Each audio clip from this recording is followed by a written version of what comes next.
Hi, my little babies. Welcome back to another episode of What the Smut Revealed. Ignore the ink on my hands. I had to change the ink in my printer earlier. So, okay. In today's video, hi. First of all, hi. My name is Candace. I'm your harem scarum host.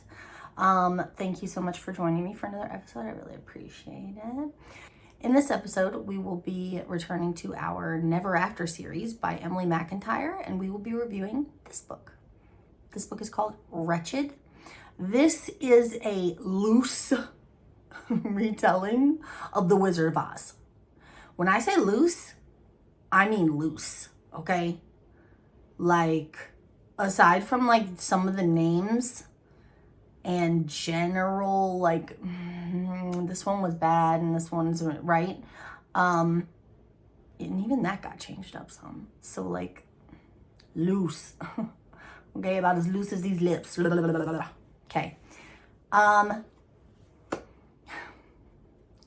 details of the book, let's do that, shall we? So this book and all the books in the series are free to read with Kindle Unlimited. If you want to purchase this book, you can get, you can currently get it for, I think it's $4.99. Now, I don't know why, because it's very weird the way that the trade paperback is set up for sale on Amazon. If you go to the actual buying page for this book and you click on see all buying formats, it will expand, obviously, the view, and it will show you in every format that it comes in. If you click on paperback, it shows multiple listings for the paperback at differing prices. I don't know why, but from what I can tell, just looking at the stock photo they used, there's no difference to me in the book itself. Like, it's not like one of them is paperback, one of them is hardcover, or one of them is paperback and one of them is like, this is the OG cover and then this is a special edition cover. No, they're the same book. One is currently listed for $14.95. The other is $17.99. Both qualify for Prime shipping. So I don't know. I would say go with the $14.95 because that's a reasonable price for a trade paperback. $17.99 is still a reasonable price for a trade paperback. It is on the higher end of what I would pay for a trade paperback, but it's not outside the, it's not like they're asking like $40 for a trade paperback, right?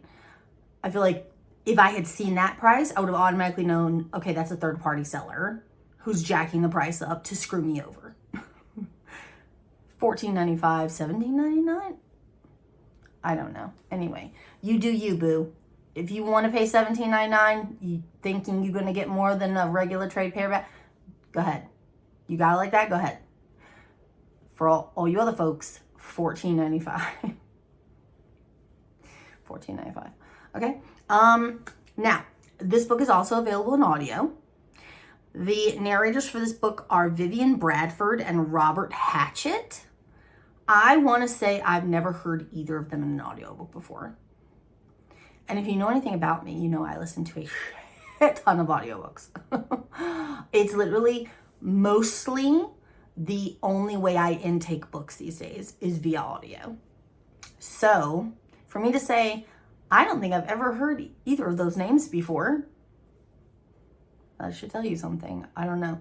They were both decent. I didn't have any problems with the audio. It was perfectly fine. I got through it. It was fine. So I will read you guys the blurb. But before we do that, according to Amazon, and you know I'm going to do it because I do it every fucking time. Also, riddle me this. Why are there like, some paperbacks have like literally like 5 blank pages in the back of the book? Is that just to compensate for like the author being off when they did like the formatting for their cover? I don't know. Could be. Okay. So according to Amazon, this book has 306 pages. According to Candace, it has 291. That's a good number of pages. That's 9 plus, what did I say, 6? 9 plus 6?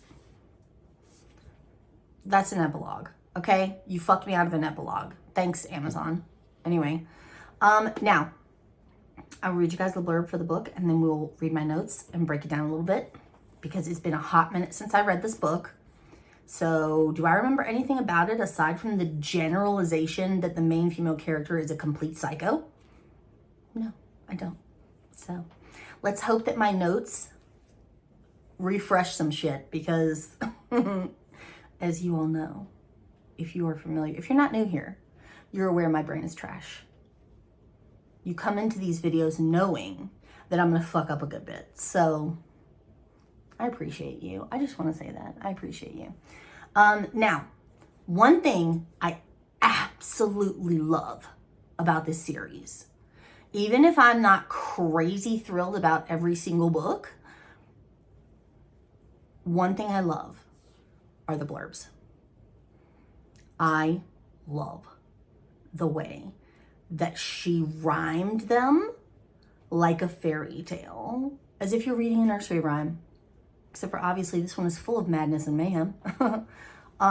But just the fact that they rhyme and they're so like, they sound so like fantastical and like, you know what I mean?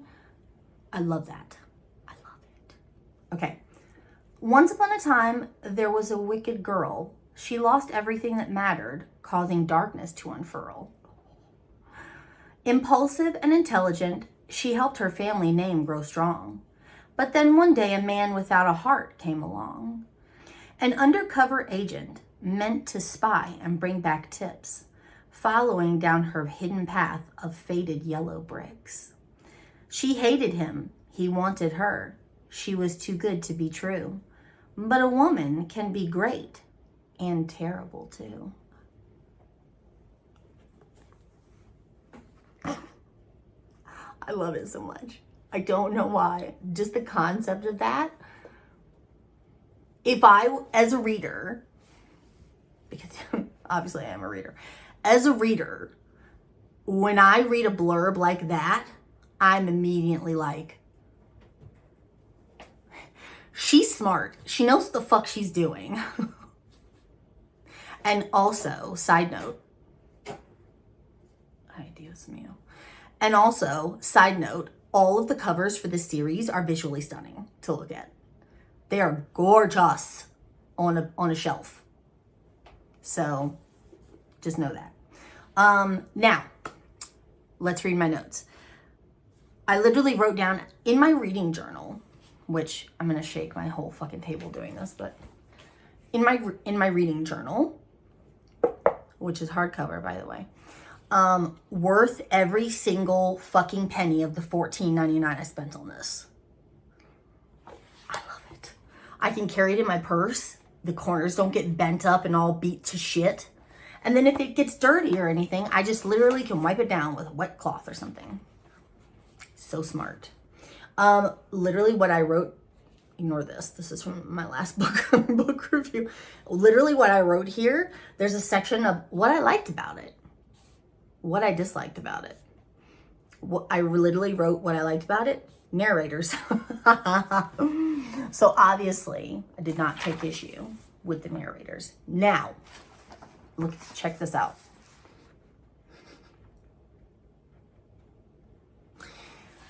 You know what's so funny is when I do an audiobook for a book and I'm listening to the audio, obviously I'm getting all of the pertinent details that I need, right?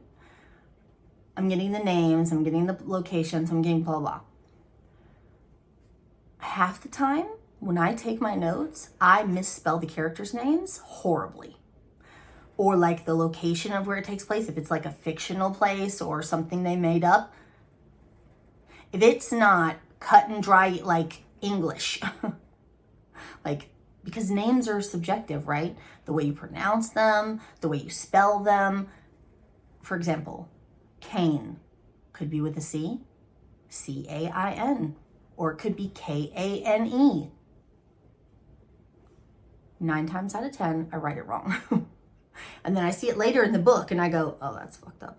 I fucked that up. Oh well. Good thing nobody else actually sees these but me. Otherwise, I would look like a damn fool. Okay? Okay. Now, the name of the female main character, her name is Eveline.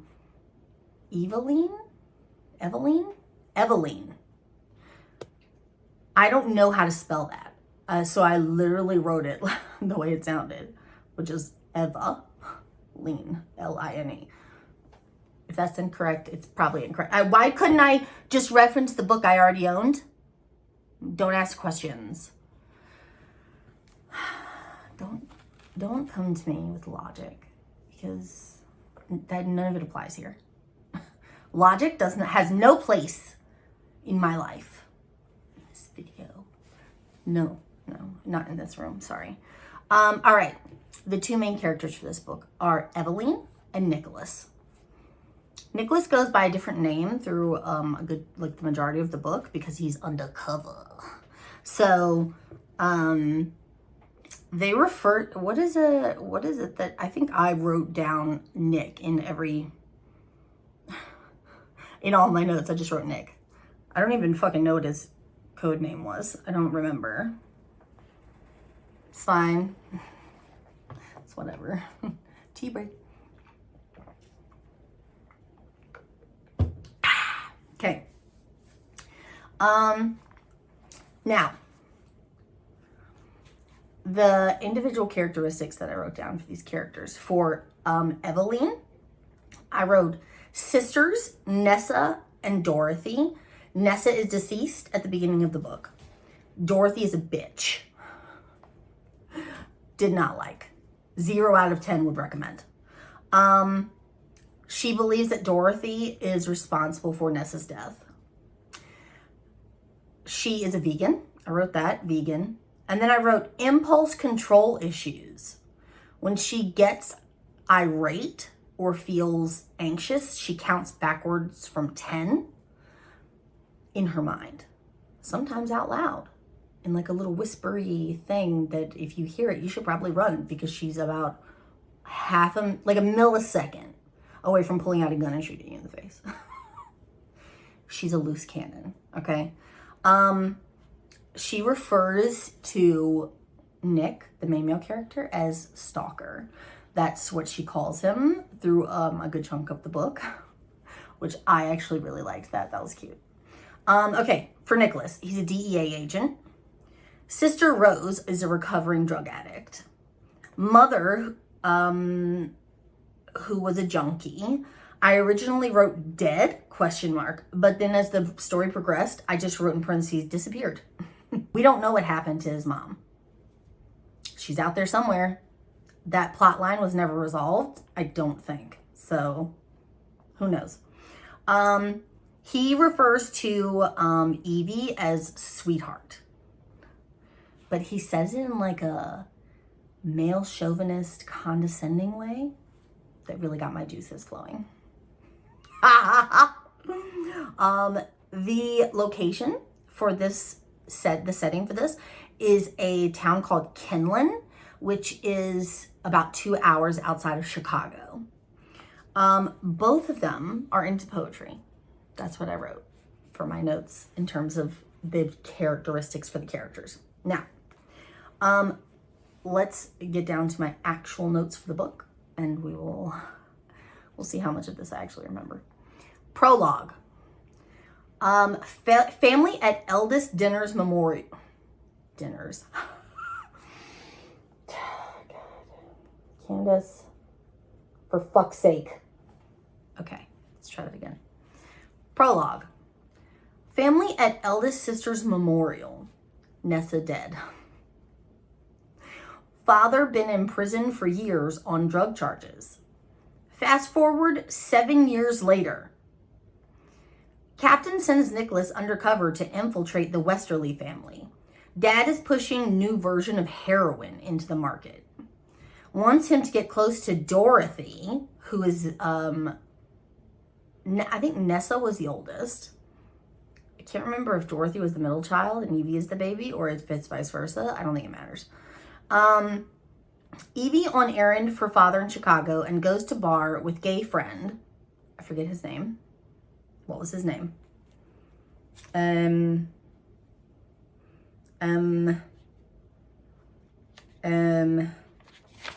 the fuck is his name? Because he was important. Cody. Okay. She goes into Chicago while she's running an errand for her dad. P.S. The errand is killing someone.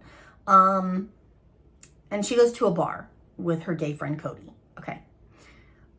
For a drink and to get to the bartender to see if he's competition in drug game.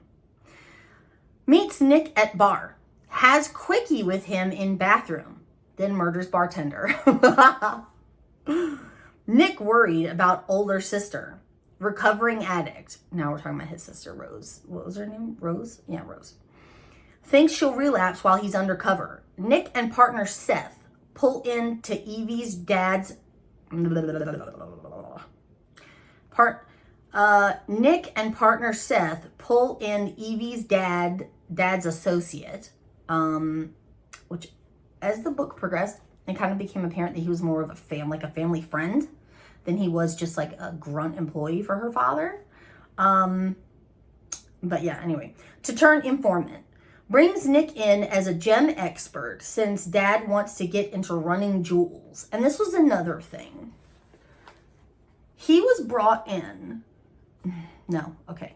I'm going to reserve this for the end because I don't want to taint anything by going, I didn't get that. Okay. Evie, the mastermind behind the operation, grows poppies that make the heroin. Dad brings Nick into fold too easily. Evie doesn't understand. At club one night with henchman Liam, Nick attacks an Italian over fake jewels. Then Liam disrespects Evie and she threatens to cut his dick off. Has issues with impulse control. Later, they have sex at club. P.S. The name of the club is the Yellow Brick. He goes to meet Seth and finds out he deleted footage for Nick because they were caught on the wire having sex. Begins to question his judgment. Nick tells him about drop coming up. They assume it's drugs, so they tip off local PD. At drop, Nick realizes it's guns.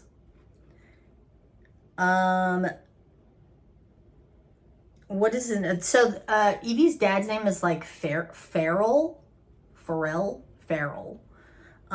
Gets text alerting him to incoming police. Liam makes him set warehouse on fire. Clear that Farrell has cops on payroll. Liam pulls gun on him back at club and accuses him of being a rat. Evie shows up. Defends Nick. Claims to have run a check on him and that he's been followed for weeks. The part about following him was a lie. The checking on him was legitimate.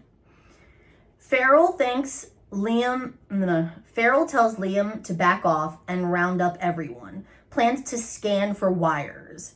Nick goes on a run with Evie. Tells her about Mother reading poetry to him after she tells him about her poetry book. They go into house where Liam's cousin lives. Walks in on them recutting stolen heroin and repackaging it for sale. Tries to get info out of Killian, that's the cousin.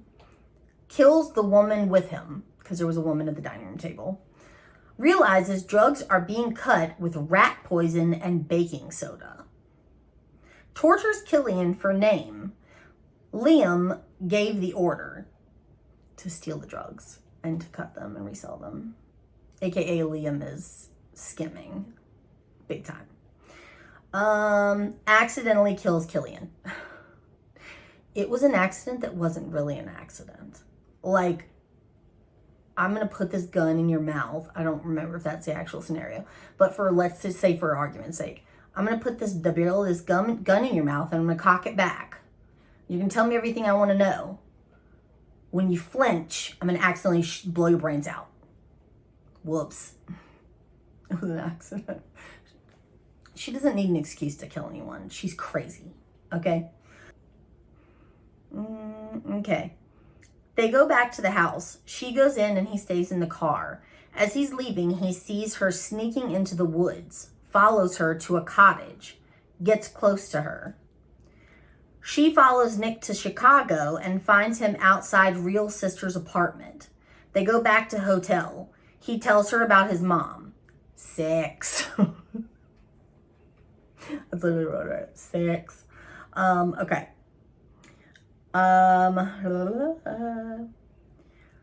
Later, father tells her he's going to Chicago for charity gala on Mayor's boat. This is the boat that Nessa died on, by the way. She was, she fell overboard and her body was never recovered. Convenience. Okay. Plans to make deal with Italians to supply them drugs. Her and her father argue.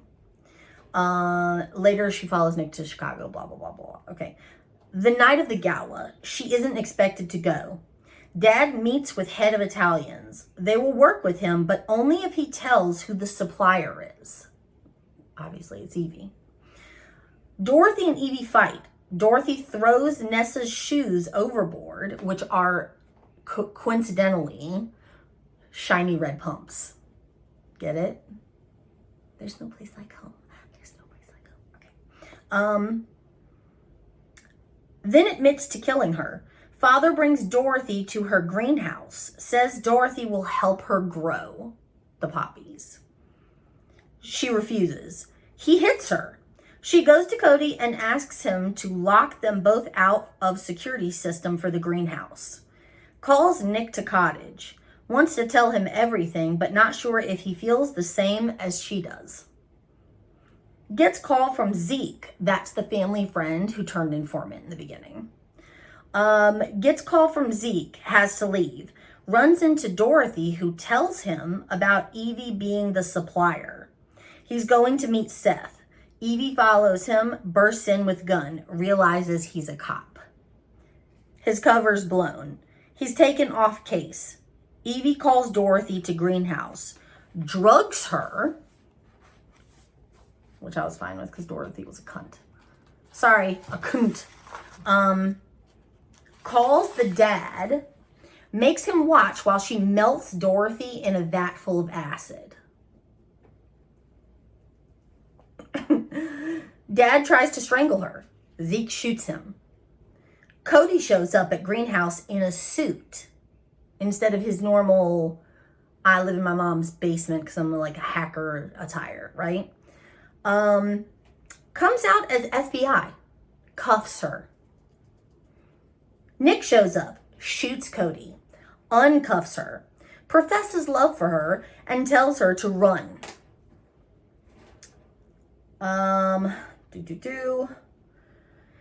She does. He sets scene for cops that show up minutes later, then resigns as a police officer. 1 month later, Evie's still on the run and wanted. She's a wanted fugitive. Heat dying down by 2nd month as Italians are arrested. 3rd month, and he starts making his own furniture because he's clearly bored as fuck. 4th month, he hires PI to find her. It takes 12 months. Okay. She's in Ireland. Finds her coming out of a B&B, follows her to the beach, introduces himself, recites poetry to her, tells her again that he loves her. The end. Okay. Now, for the rating for this book, I would give it a solid 8. I liked this one much better than I like Scarred. I did not like it as much as Hooked. Not even in the same ballpark as Hooked, okay? But this one was not so difficult to get through because it wasn't a period piece. It wasn't a fictitious kingdom. It wasn't blah, blah, blah, blah, blah, blah. All the things that I griped about in my last review for Scarred, okay? Now, what I took issue with. and this is just me being like little nitpicky. The overall story was good. It had all the elements that you would want it to have, right? Now, as far as Nick is concerned, he was brought in. He came into the situation as a gem expert. At no point, aside from the initial test that Farrell gave him on, are these gems on this necklace legitimate or are they fakes? Aside from that test at the beginning, at no point was there any other mention of gems. Okay, that's number one. Number two, the part about Farrell running the guns, again, mentioned one time, never brought up again.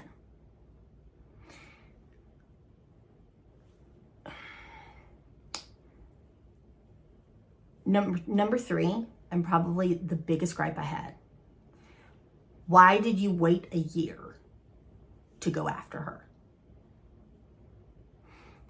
I hate that. I didn't hate the book, but I hate that. What other book was I reading? It wasn't too long ago, and it was another book where he waited like 3 or 4 months before going after her. Ooh, I know which one it was. It was Twisted Hate? Whatever. The first book in that Anna Huang series. Okay, it was that one. And I thought to myself, she moved to London. You're clearly in love with her. She's clearly in love with you. There's nothing keeping you here. Why aren't you going after her? And the same thing applies here. I get that there were extenuating circumstances of like him being a retired cop or a acquitted cop or whatever, and her being an active fugitive. But if she's already an active fugitive and she's on the run, why can't you just go off the grid and go meet her? Why did you wait 4 months before you even hired a PI to look for her? I didn't like that. I didn't like that at all. I will say that was like an epilogue type situation. So it happened very quickly. It wasn't like a drawn out thing, but I still didn't like it. Okay. In terms of the characters themselves, I adored Nick. He was steadfast and loyal and emotional. You could tell he cared. Evie was a psychopath. I had a little bit of a hard time connecting with her as a character because I saw very few redeeming qualities in her. Don't get me wrong, I love a good villain, and it's quite possible that because of the blatant role reversals because typically in romance novels you have, especially like dark romance, the main male character is the villain. And in fairy tale retellings, the main male character is the villain. In this book, the main female character was the villain. And in Nick, the main male character was the good guy. So it could possibly be attributed to the blatant role reversals of her being the psycho and him being the good one. But I love a good villain, as I said before. But regardless of gender, there still has to be some redeeming qualities in you. And I have to see a clear level of emotion for the other character. And I did not get a lot of that from Evie. Yes, there were points where she, in her monologue, expressed that she was maybe developing feelings for Nick. But the developing feelings to I'm in love with him was like, it was not a slow progression. It was literally like 1 minute, One minute, she was just doing her psycho thing and feeling some kind of way towards him. And the next minute, she was in love. And I was like, what? I mean, it's, at the end of the day, it's a romance novel, and I expect that I better get an HEA. So like, I know they're going to end up together. But for me, it's not about the conclusion. It's about the journey. And if I don't feel it from point A all the way through, it doesn't satisfy me. You can't just do yada, yada, yada from point A and then right before point B go, bam. That's where I'm going to introduce the emotion and the love, right? Like from point A to here, it's just you fucking him. And then from here, right there to point B, that's where you're in love. No, I don't like that. I need there to be something a substantial emotional connection from at least 50% to the end. So that's just my hot take on it. That's my personal preferences. Other people I know feel very strongly about this book. They loved it. And I'm not saying it's a bad book by any means, because it wasn't a bad book. But I did have issues connecting with the main female character. And I think that dampened the book a little bit for me. But overall, the story was very good. The side characters, her father being like half a villain, her sister being clearly a bitch and a murderer for killing her other sister. She pushed her overboard. All of that did lend to a very well-rounded plot. So would I recommend this book to other people? As part of the series, yes. I want to say it was mafia. I would put it in the mafia category, even though that kind of took a back seat to them just being drug dealers. So it almost kind of became like similar to a Hooked type situation, where they're more of a gang than they are an actual mob family, right? Does that make sense? But as a whole, I did enjoy it. And as part of the series, I would recommend it to other people, especially if you come into the series with a very open mind and you're not pigeonholing like I did, where you put all your eggs in the Hooked basket to the point where you couldn't fully enjoy Scarred because of how different it was. And I think that was most of the problem for me. If you come into it with an open mind, if you are a fan of Regency romance, if you are a fan of historical romance, if you're a fan of fantasy, you will enjoy this series as a whole. I truly do believe that. I am going to continue. So obviously I liked it enough that I will continue to read the books in the series. The next one I believe is called Twisted, and it has been out for quite some time. Not a crazy long time, but like 6 months or whatever. And that is a take on Aladdin. So I'm very excited about that. I want to see what's going to happen there. And then there has already been an announcement for the following book, which, what the fuck is the name of that book? I forget, but it's a play on the Hunchback of Notre Dame. Okay? So the series is popular for a reason. It's still going strong. A lot of people will like it, I think. I think that's it. I've sufficiently torn down.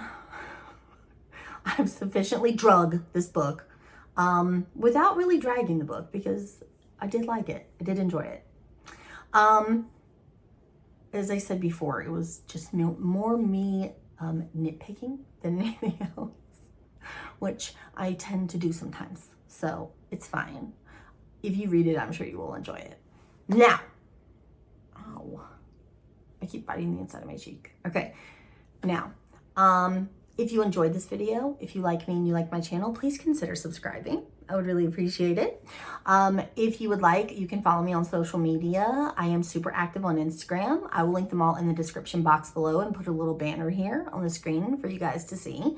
If you were interested in checking out some of my bookish related merch, I do currently have a Teespring shop.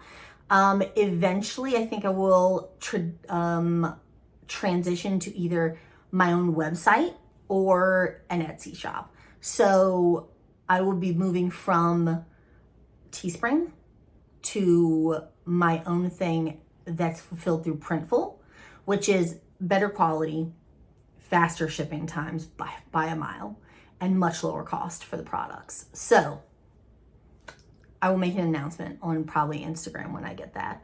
And yeah, I think that's it. Stick around for the bloopers. I'm sure you'll see me tongue wagging as I tend to do when I fuck up, when I read. I'm just like, blah, blah, blah, blah. And I guess I will see you guys in my next one. I love you so much. Bye.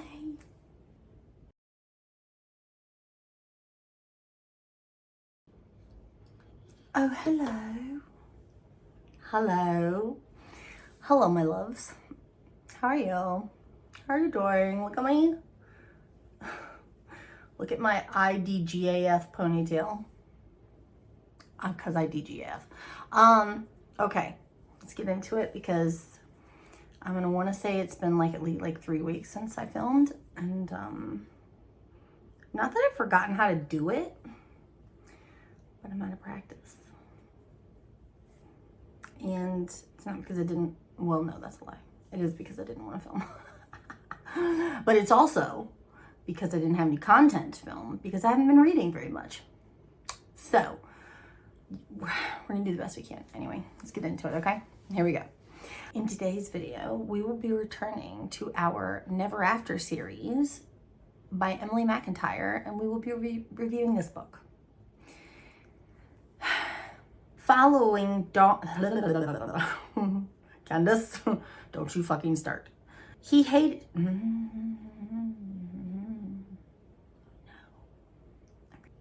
We don't know what happened to her mom. I mean, they go into the house where Liam's...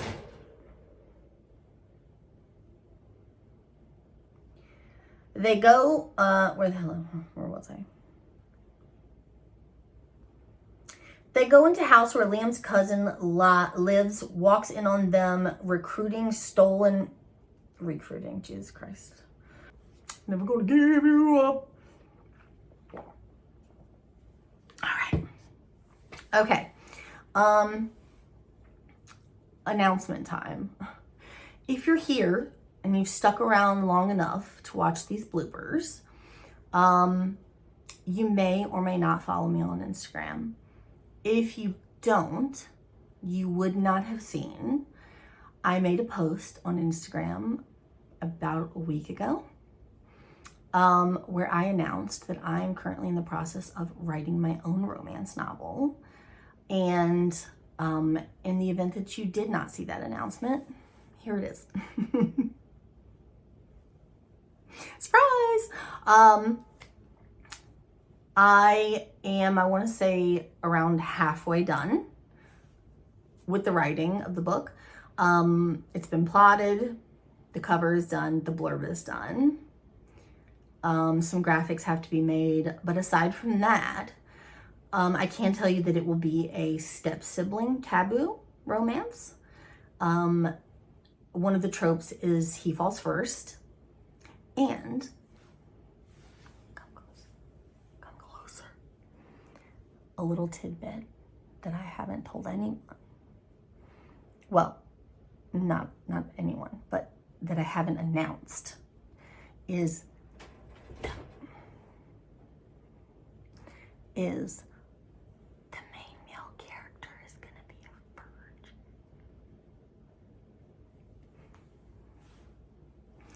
always the quiet ones. That's all I'm going to say. Okay? Okay? Because once he figures out what to do with it, he's going to do it, okay? He's going to do the damn thing. Anyway, as of now, no official release date. I'm writing as I can, like as I have time to fit it into everyday life. And when I feel well enough, because a lot of people don't know, but I suffer from chronic head pain because of a disc in my cervical spine. And it literally impacts everything I do. And there are a lot of days where I just can't. I physically can't write. But on the rare days when I can go all in, what I've been producing has been really good. Not that I'm tooting my own horn or anything, but toot toot. Okay. I love you guys so much. I thank you so much for watching this video and for sticking around for the bloopers. I really appreciate that too, because I'm sure seeing me make a fool of myself is most people's favorite part. But either you skip ahead through the review just for that bit, or you've watched the whole video. And if it's the second one, I really appreciate you. And I thank you so much. I love you all, and I will see you in my next one. I already said that, but I'm saying it again. Okay. I love you. Click. Click.